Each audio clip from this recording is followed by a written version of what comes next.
Again, it's just a beautiful bit of the world. I'm filming this before even getting my bike out of the car because I just want to say I don't know this road at all, and I've never been this nervous about one of these hill climbs because I believe a big part of this climb is like over 25%, and I've got a 34.25. I know I've whinged about that a lot, but I am scared about even getting up this particular hill. So I thought I'd film this before seeing it, just to find out, just so you guys know that. Yeah, I can't hide that one. I think just down here is the road at the bottom, and I think we just come straight up. I'm flying solo tonight. Rhiannon had a show at the theatre to go to with her friend, which is nice, but leaves me lonely. So yeah, I've parked up here. The meeting point's just down there, I think. Yeah, that's it. I'll film something else before we start because I'll have my phone with me, so it'll be easier. VeloViewer makes these gradients look a little bit easier than they are, but I promise it's very steep. What's your strategy going to be then? I was just thinking that. Counterintuitive, nobody listened, but I think saving something for the fast flat finish will help.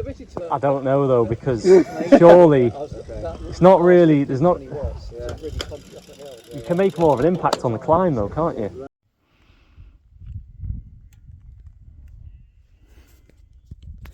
So far so steep. I've only stopped to film this so that my wheels can cool down. Dragging the brakes all the way down this hill feels like a bad idea.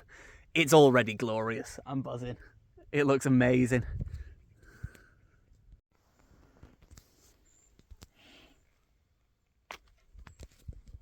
I'm genuinely only descending this once. My car's on the other side. I'm not descending this again. I might do a loop. I burnt myself on my brake track by letting my knee touch it when I got to here. But it's cool, isn't it? Go on, Phil. Off you go, mate. Oh, that first bit of gravel's a bit cruel, isn't it? He's looking good.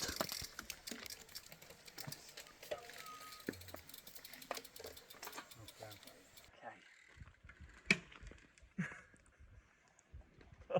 As if I wasn't nervous enough already.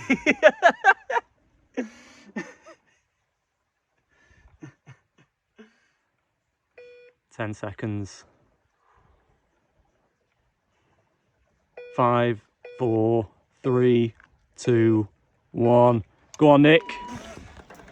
Gracefully struggling to turn the gear I picked, and then going far too hard up here. Now for the overlays. You'll see exactly why I say that that's going far too hard when you look at the power numbers associated.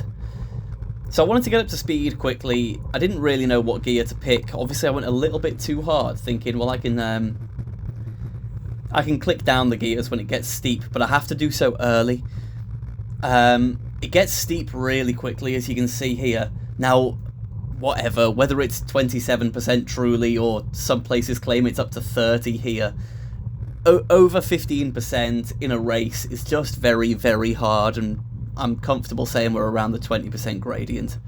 I haven't put my rear camera on because this is so short that I'm just going to show you it as a full clip afterwards. I got to about here, and that's when I start labouring somewhat. Look, my cadence is 50 RPM.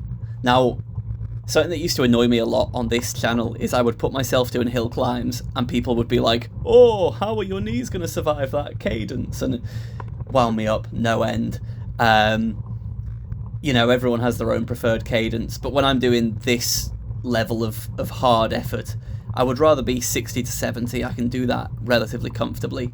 Hitting 50 was alarm bells for a second. So I got to here, and that's when the lungs started to burn, and despite having told Beamer that I was going to save something, look, I started out with 600 watts, I'm down to 400, and I already am thinking, Jesus Christ, I am done. I'm absolutely done for. I've sat down here, and I'm trying to spin it out a little bit more. I would consider myself more of an out-of-the-saddle power sort of rider, but I guess I'd burnt all of those matches really quickly, and here I just needed to sit down. Pushing over, stomping over this final bit, and this straight section went on for longer than I thought. Now, I knew timing-wise I hadn't been going very long, but just like, I was further up the climb than I expected. So I thought it was nearly over, but I suppose because when I descended, I just let this bit roll quite quickly. I didn't think about it. I didn't commit it to memory, and I hadn't realised. I was hoping this was the photographer, because I knew that he was very near the line, but it wasn't. It was just some nice people cheering me on. They had the best view in the house, definitely. And then here I thought, well, after what you said to Beamer, you can't just completely whimper out. So put a bit of power down. 400 plus, you'd be very happy with. Just keep trying to push that. This I knew was going to be somewhere around a 2.5 to 3 minute effort, and I just don't do those. I don't know what power I can do for them, and my power curve drops off hugely after 2 minutes. Here we go, through the line, and what a reception. People all the way down here, view over to Macclesfield at the back. Most entertainingly, I got off here and I couldn't support myself, so I slipped off to the side and I fell into a bush so gracefully. I've got a load of bug bites on my leg from just like lounging in this bush now.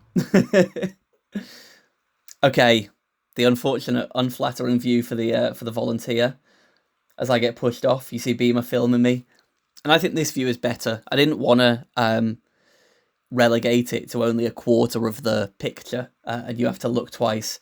I think this gives you much better feel for this climb, really. As I stomp up here again. Over 600 watts. Now that's just getting carried away, even if it is 3 minutes. Now, I know that I can do 500 watts for 2 minutes. Why on earth I thought starting at 600 was a good idea, I don't know. Yes, it's the steep bit, and yes, conventional wisdom for hill climbs is that you put more power down on the steeper sections, because there you get a more linear response. Directly equivalent, increase your power, you get an increase in speed. It's not a squared thing like it is on flats, where you have to square your power to double your speed. All of that is all well and good, but it's true that I just didn't really think about it. I just kind of stamped it out. Again, you can see me start to labour just a little bit up here. In the unfortunate shadows, you see just like an empty, depleted husk of a man even before this next corner. But what a beautiful view. Beautiful bit of landscape, as I keep saying. The hill at the top, by the way, Ridge Hill, where I parked, just fantastic. I didn't know that road was there, but the views on either side of the Peak District and out over the Cheshire Plain are lovely.